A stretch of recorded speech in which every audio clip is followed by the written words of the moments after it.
Nick, one of our top stories on DC News Now at noon. A boy is hurt after a shooting in Northeast.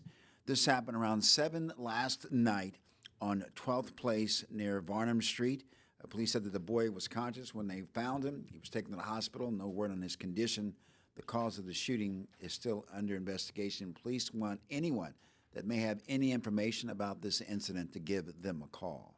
Yes, please do. And let's move over to Maryland. The search is on for two women accused of killing an elderly woman. 67-year-old Hildy Henderson was found dead in her Silver Spring apartment last week.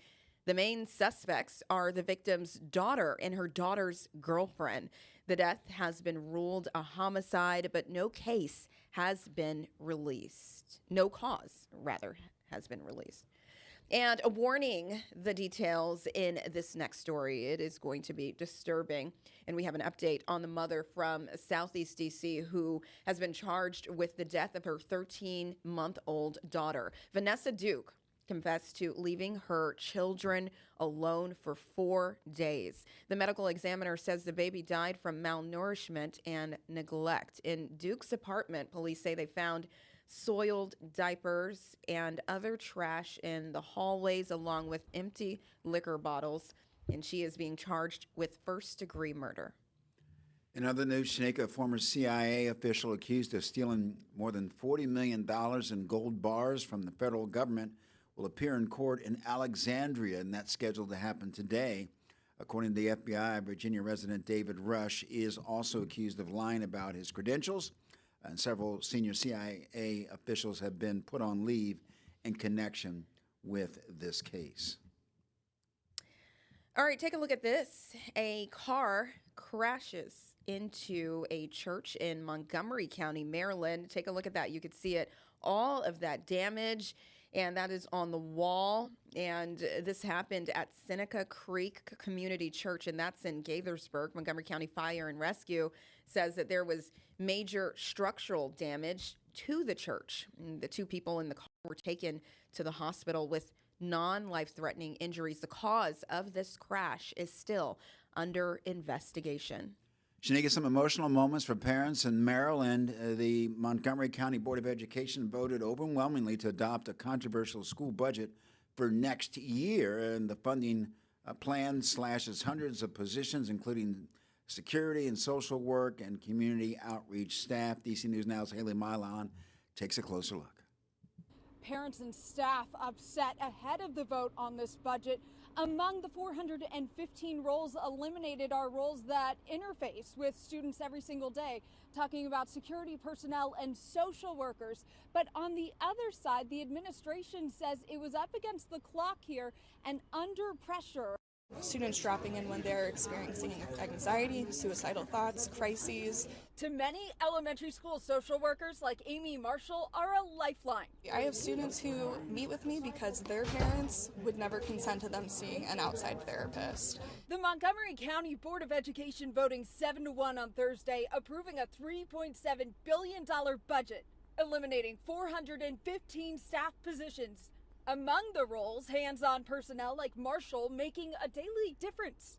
The board seeking to close a $36 million funding gap, and those cuts sparking an outcry and prompting 60 positions to be restored. This really is a breaking point. The budget still more than $100 million more than the year before. Superintendent Thomas Taylor saying the increase doesn't keep pace with inflation and the school's rising costs. Taylor and board members say they didn't have ample time for the process.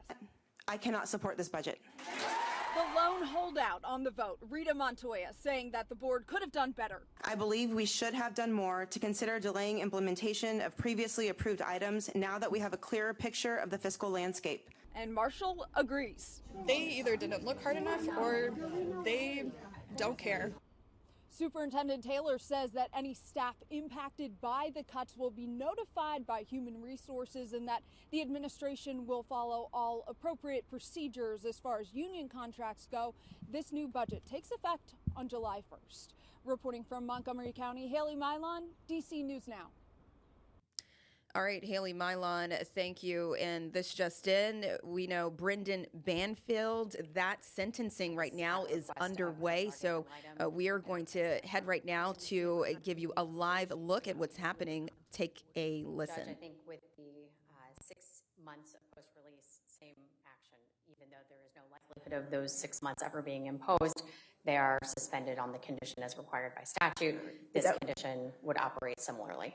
But that would only work for those sentences, correct? That is correct. I mean, I can't order him no contact if I'm giving him life in prison.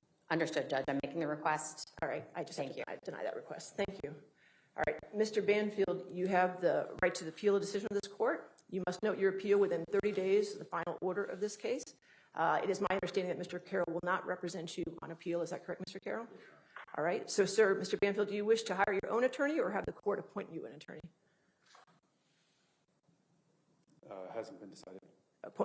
Well, I'll go ahead and appoint an attorney for you now. If later on you decide to hire your own attorney, you can do that. Okay, sir? Sure. All right. Since Mr. Carroll told me of his intentions in advance, my clerk was able to find an appellate court-appointed attorney who is willing and able to take your case. So the court appoints Brandon Sloan as your appellate attorney. The court ordered transcripts of the trial back in May, so those should be available now for your attorney to review. So there should be no delay in your appeal. Okay, Mr.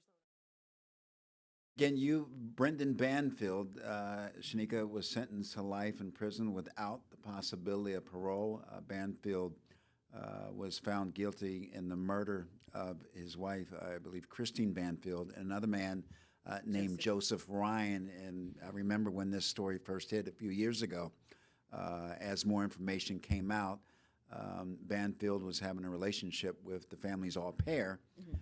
And if I recall, Shanika, that she was sentenced to 10 years in prison as well. So more information this story will continue to be a part of that community for years and years to come. Yes. And let's note that Brendan Banfield is a former IRS agent. And, there's just so many layers to the story. Yeah. We've been following this story for quite some time. A lot of questions surrounding, what happened. But as everything unfolded in court, we started to learn more and more over the past month. So, we're now seeing that he is now sentenced to life in prison. That is former IRS agent Brendan Banfield. And, of course, we're going to have Haley Milon on the story, and she'll have more coming up on the news at 4 p.m.